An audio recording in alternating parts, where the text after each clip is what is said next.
বৰপেটা জিলাৰ সৰুফুক আৰক্ষী থানাৰ অন্তৰ্গত গেল্লেপাৰা গাঁৱৰ নিবাসী মতিন আলীয়ে লেট্ৰিন বনোৱাৰ বাবে নতুনকৈ এটা টেংকি বনাই আছিল। এই টেংকিটোত হঠাৎ এটা লতা মেকুৰী বাস পৰি যায়। ঘৰৰ গৰাকীয়ে বাৰীৰ পিছফালে কাম কৰিবলৈ যোৱাৰ সময়ত টেংকিটোৰ ভিতৰত মেকুৰী সদৃশ এটা জন্তু দেখা পায়।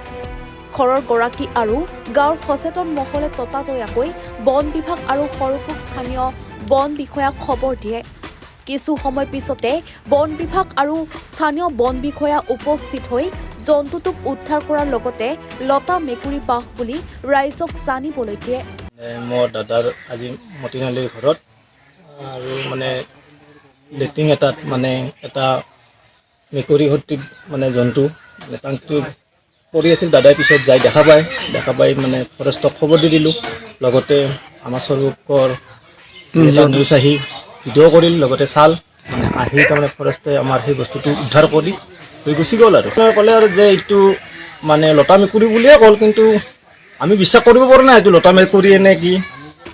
সৰফুকৰ পৰা আখতাৰ আলীৰ ৰিপৰ্ট, NE Bharat 24।